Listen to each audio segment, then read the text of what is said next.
Well, welcome everyone. I'm Cameron Deatsch. I'm from Atlassian, and with me I have one of my buddies here, Izzy, and Izzy's from a company called mabl. And Izzy, you mind telling a few people about yourself? Yeah, Cameron, nice to talk to you again. I'm Izzy Azeri, one of the co-founders at mabl. Have known Cameron for about 3 years when we were kind of seven people and a dog starting the company. Um, mabl is a intelligent test automation platform designed for software engineering teams going through a CI/CD kind of workflow. Started the company about 3 years ago, and today we're about 50 people, mostly located in Boston. And My role there as one of the co-founders is focusing on go-to-market. So I spend a lot of time with our customers, our marketing team, and making sure customers are happy, and obviously we're growing that business as well. Yeah. Well, I mean, we have a lot to talk about across the board here today. Most of what we talk about is just how your organization and Atlassian are adapting to kind of these crazy times. It's strange when you're a rapidly growing company and closing down offices and changing how you work. Like with any startup, I'm sure you and your co-founders, like before all of this, I'm sure you guys spent a lot of time at mabl talking about what type of company you wanted to be, like what was your culture and personality, and before all the COVID times, like how did you guys actually apply that within mabl? Yeah. Surprisingly, we weren't prepared for this. So we designed the company primarily focused on people being in the office. So we think being in the office, working with one another drives more productivity, more collaboration. And we had never had a formal work from home policy. So this was kind of a shock to us.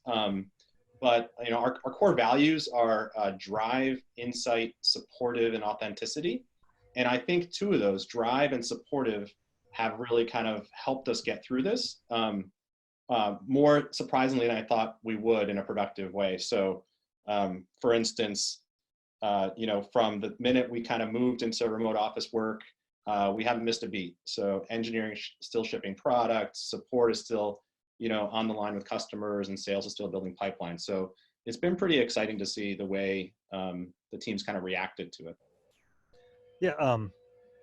Well, one thing, so I mean, when I first met you, you had 7 employees. Now you're 50, right? You're well on the way to 10x of what you were.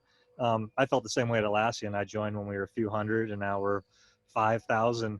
And I find as we've significantly expanded, you bring in new leaders, you go through new leaders, you open up new offices, you acquire companies. The culture continues to try kind of adapt and change. You kind of have to, right, as you scale. And I was just wondering, for you guys over the last few years, was that something that you kind of actively managed, like before COVID times? Was it something you really put time and energy against, or was it more a go with the flow? Yeah, culture is really important for us. I'd say Dan, my co-founder, and I spend 10 to 20% of our time focused on just that. And it's also, at least in our case, something that grows over time. So for instance, when we first started the company, we had two of the same four values that we have today. And last year we established two new ones. And so this for us is something that is ever evolving.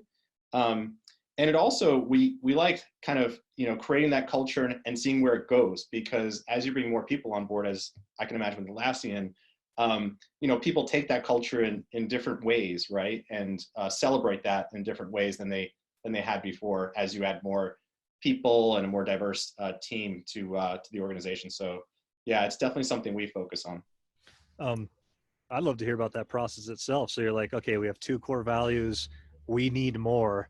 Like, how did that even happen? Was that just one day you guys are in a meeting and you're like, oh, did it come out of a pain or an issue you were having with your teams, or like Yeah. what was the genesis of that? Yeah, so last year we did an employee engagement survey, and there were two areas that came up where we said, yeah, this is important to the team, important to the company.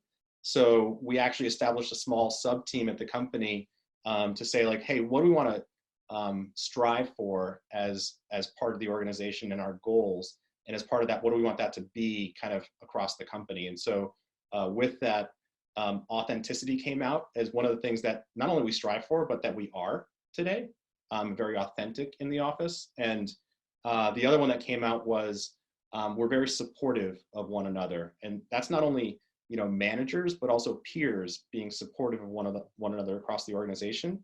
Um, one of the unique things for us is we strive not to have titles.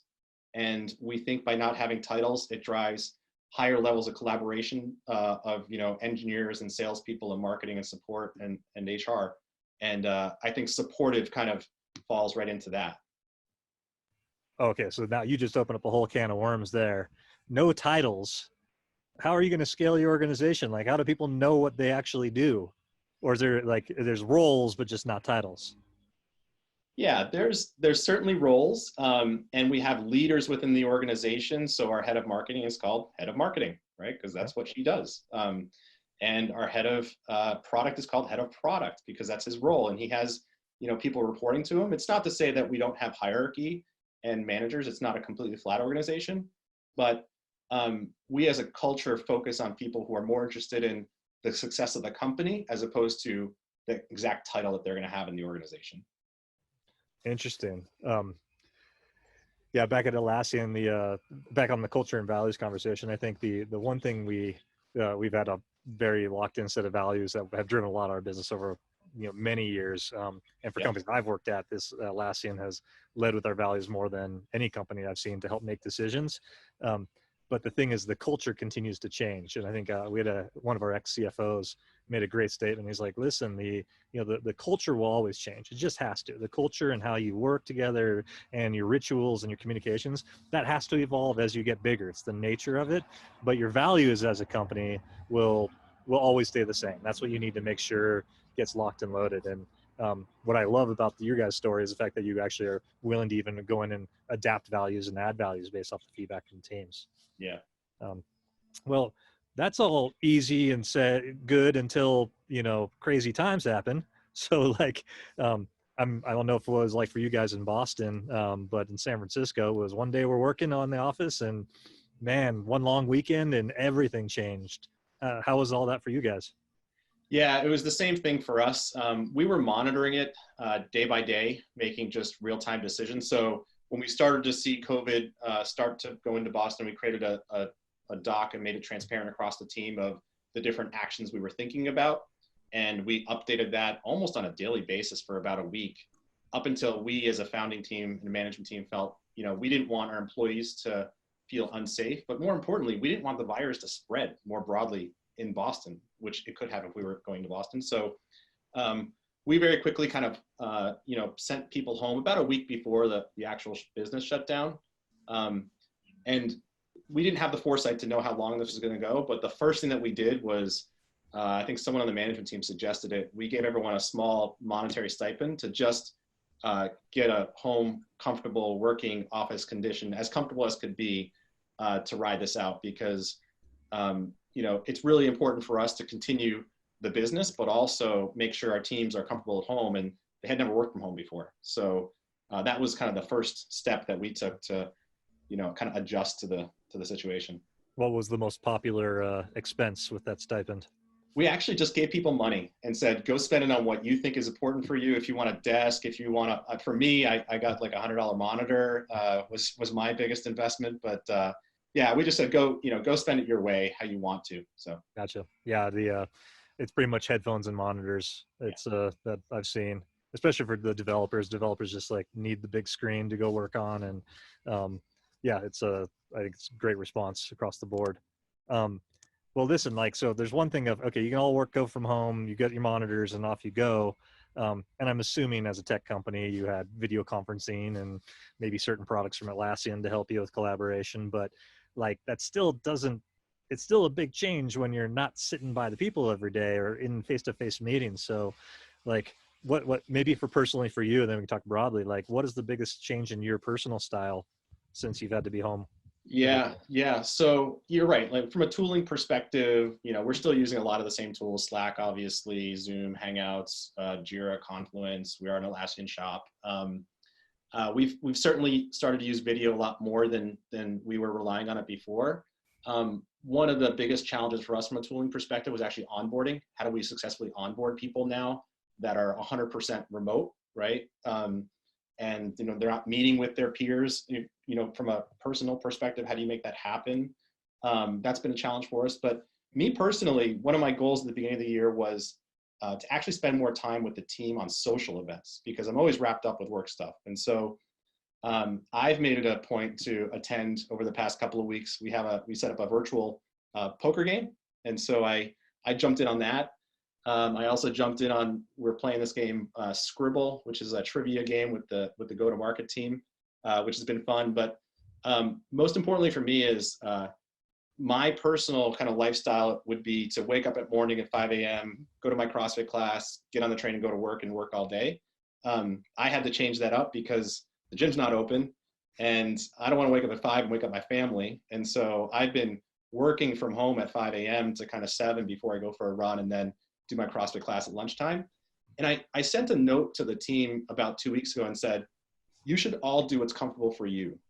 You should not be doing the same schedule you had before. You have, kids, you have nutrition issues, you have things that you want to do with your family and, with your other spouse and things like that. And so you should absolutely do things differently than you were before. And I gave everyone full transparency into what I was doing differently. And I think that went a long way in terms of telling people it's okay to not do what you were doing before from a schedule perspective. And I know for me personally, like I don't believe in a work-life balance. For me, it's all life. And if you're not happy at work, you're not gonna be happy at life. And so that's what I kind of told the team is just be happy in life and everything else will work itself out. Okay. So, well, beyond taking all of your employees' money and poker games and making us all feel bad about due to how much you work out, I think that freedom message is awesome. Like it's a great one. If I was an employee, I think that'd be great as well. But I'm assuming you still have to do stand-ups. I'm assuming you still have standard set of meetings that you just have to have as a leadership team and product development team. So did you feel that a lot of those set routines carried on and people just added a little bit more freedom on top of that, or did you kind of reset your calendars? Yeah, so we definitely took all of the set meetings, so stand-ups, pipeline reviews, team meetings on Thursdays, whiskey club, tea time. We moved all of those virtual. All those are all over Zoom now. We also added 2 more. So we added what we call a living room hangout. So anytime during the day, you can go drop in and see who's in the living room doing work on the couch, for instance. We also added a lunch hangout. So if you want to have lunch with the rest of the company, you can just drop into that hangout. You'll probably see, a half dozen people there kind of eating lunch together and just chatting. So we added those 2 as well, just to drive, kind of more bonding across the team since we're not seeing each other in the office. Gotcha. But as far as like the set meetings, I'm assuming you have a variety of different development teams. Are they still doing stand-ups at the same time as they do every day, or you see? I mean, how much is it from a set schedule? Still a set schedule of what you guys used to have, or how much is it just started fresh? I would say 90% of the schedule is largely the same. Okay. So people are still doing pretty much the same meetings that they were doing before. Yeah. Gotcha. Makes sense. Which leads to the next conversation. There's the one thing to have meetings and communications and social events and all that stuff. There's a completely different when it comes down to actually continuing to move the business forward. Whether that's sales implications, marketing implications, build and ship and product. So I would love to hear how you can name the topic or the category, but what have you had to change how you've measured and tracked work across mabl? Yeah, it's certainly been more challenging than being in the office, right? So we didn't rely as much on kind of online dashboards and reporting as we do now, certainly being out of the office. We're still looking at a lot of the same metrics in terms of like how much pipeline are we adding, or what is our customer NPS, or are we shipping features on time? But one of the big goals we had in April of this year, and this was planned kind of in December and January, is to have a big product launch. And I'm very happy to say actually we just launched that product today. And this is the biggest product launch in the company's history, and it's a testament to the team that they were able to do this over the past 10 weeks. Largely remote, but I basically announced that mabl is now much more applicable to developers with a new CLI and a headless local runner and being able to import your Selenium tests, but also more applicable to enterprises as well. So we just announced integrations with many of the on-prem Atlassian products like Jira Server, Jira Data Center, and Bamboo and Bitbucket Pipeline. So super excited about the team pulling that together, like just miraculously being remote. Okay. Um, we'll come back to the miraculously shipping product while being remote, but just for everyone else who probably might have just gotten a little bit excited about Jira Software Data Center and the integrations that mabl can provide, can you just give a little more double click into exactly what you guys have shipped? Yeah, so with Jira Server and Data Center now from mabl, which is a testing platform, if there's a bug or a test failure, you can very easily just click a button and mabl authenticates with the on-prem version of Jira running at many large enterprises.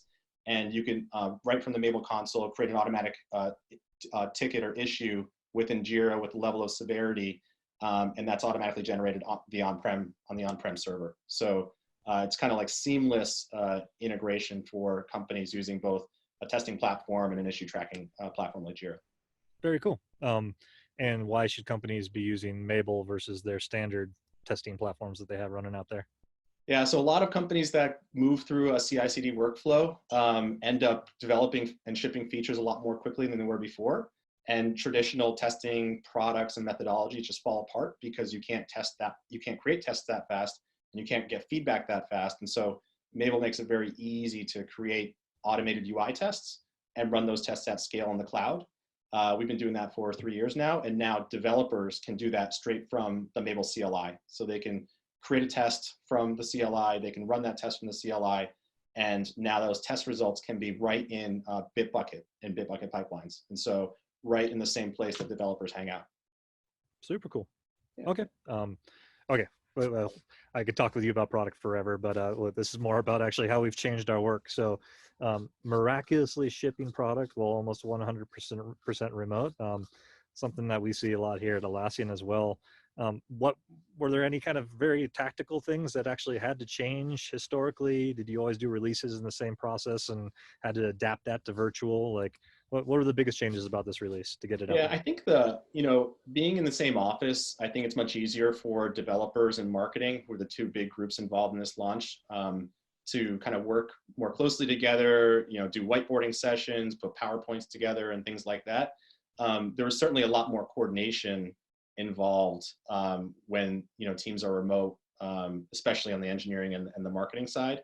And also, part of it is also making sure our salespeople are trained up in terms of what we're actually releasing to the market. And so, making sure you can do demos with them and whiteboard with them and teach them exactly what's happening. So a lot of it for us was coordination of those activities across the different teams. Um, any ahas or best practices? They're like, oh, once we did this fully remote, actually, this is something that maybe when we're back in the office one of these days that you would continue to do, or just it was an extra tax that you're having to pay because they're not all sitting next to each other? Yeah, I think it was just a lot more Slack messages for Yeah. sure. A lot more kind of frequent check-ins than we would have had before, where it's just hallway conversations, right? And also, I mean, planning for when you want to announce this, right? Do you want to announce it, when the country's in a lockdown or not, or do you want to wait? And what we said was, we want to continue with the business, right? Like business needs to move on at the same pace as it was before. And so let's not hold it back. Let's continue kind of innovating and moving on this. So that was the third decision the big decision we had to make. Yeah, and I think that leads to like the really fun times is trying to predict the future right now, right? I mean, if it just seems like there's so much uncertainty about what the market's going to do, what customer demand's going to be. I don't know if you like Atlassian. Actually, we've seen a lot of our use of our products has gone up over the time because people's working from home and they need to collaborate more. But there is no shortage of uncertainty across the board. As a rapidly growing startup, I'm assuming this uncertainty can cause a lot of concerns for you as a founder. Like, how are you framing this in your mind? How are you being more conservative? Are you trying to get more aggressive? How are you thinking about it? Yeah, I guess a couple of ways. First is on the customer front. So we're trying to stay much more connected to our customers than we were before. So much more frequent check-ins with them to see how they're feeling, how their budgets are they being impacted or not? And also for those that are being impacted, trying to be as flexible as possible, right? We know we have customers in the travel and hospitality industry, and they're suffering right now. And so we want them to know that we're trying to work with them as much as possible and be flexible with them. Secondly is more on the internal side. We think we have a strong balance sheet, and we think, in times like this, it's great to invest in product and be ready for, when you come out of this in a much stronger position than you were before. And so even now we're expanding the development of a new product that we had never integrated before in mabl, and that, we'll announce that later this year. But we're not just kind of investing in the core platform. We're still trying to expand into different areas as well, because we think coming out of this is a great time to kind of leapfrog ahead of the competition. Okay. Hey, so earlier you were mentioning about continuing to hire, and you're talking about actually remote onboarding, which is I can only imagine what it's like to join a new company and actually like not go in the office and get a laptop via UPS or something and start jumping on Zoom calls. How's that process been going for you guys? Have you got any new tips and tricks for onboarding people remotely? Yeah, that's probably the biggest growing pain kind of challenge we've had for all of this. So we have an HR lead who's kind of working through different kind of permutations of onboarding flows. Some of the things that we've done, so one of the things that we're doing now, implementing now, is a scavenger hunt for new hires. And what that's meant to do is to force them to go find certain people in the organization, talk to them, learn more about what they do, to drive kind of faster onboarding than perhaps some of the hallway conversations you'd have if you were just, in the office. Clearly for managers, they're having to do a lot more kind of video calls with their new hires and remote onboarding. But that's, kind of just blocking and tackling. Another thing that we did just, serendipitously before all of this kind of went south is we ordered a bunch of laptops from Apple. So we had, we have kind of a collection of brand new laptops to give people, so people don't have to use their own equipment. And, we don't have to worry about, do they have the right equipment? Do they not? And so those are some of the things that, we've done just to help the onboarding process. So with the scavenger hunt, was just like, you just gave them a list of like, go find these 10 people and ask them what they do? We're literally, so my HR lead is literally putting the plan for that together for the next new hire right now. I'd imagine what it is, find the PRD for X, right? And so they're going to try to talk to the PMs to figure out who's got that PRD, or, find the customer presentation that you'd use for this type of customer, and this person's going to talk to the salespeople. So things like that. Oh, super fun. Yeah. Yeah, one thing Atlassian always had was a buddy program. Yep. I was always like the worst person to be buddy with. Like, and the buddy was supposed to be like, you do an introductory meeting, you take them out to lunch, and then you kind of have like a friend you can kind of reach out to. But obviously schedules in real life and scale get in the way of that. But that's one thing that we've really reinforced with this, which was having that one person probably out of your department, just another Atlassian to ask questions about, try and figure out what acronyms we're using are. And that's actually been a really big key to our success, and like kind of has reinvigorated the entire buddy program here at Atlassian. Back to the looking forward piece of here. So hiring, what are you seeing out there from a hiring perspective? Are you seeing a lot of people, like, has it been easier to hire in this situation, or is it people just being conservative and trying to kind of stick around in their jobs and not really looking? It certainly depends on the role. Our hiring pipeline has increased significantly, especially on the engineering side and the marketing side. We've gotten a lot more resumes there. I think one of the areas we've seen more selection in is on the enterprise sales rep side. So many of those people are a little concerned about leaving their existing jobs right now, given they have a pipeline, they are able to meet with customers regularly because they have that relationship there. And I think that's where our pipeline is probably not as strong as we've hoped. But certainly, I think it's a trying time for a lot of people, and a lot of people have lost their jobs. And so overall, our pipeline is significantly higher than it was previously. Gotcha. So it sounds like you guys are just going to try and stay aggressive and keep hiring and push through this, and hopefully get stronger out the other side as a business. Has one thing that we started discussing internally here and with our CEOs, and we talked to a lot of other companies, with everyone working from home, and Atlassian was always pretty office centric. We had some people working from home. But we're realizing that actually probably when we go back to the office, not everyone will come back. I think there's a lot of people that will probably end up just saying, actually, I work from home now, and let's continue to do these processes and adapt really how we work as a business.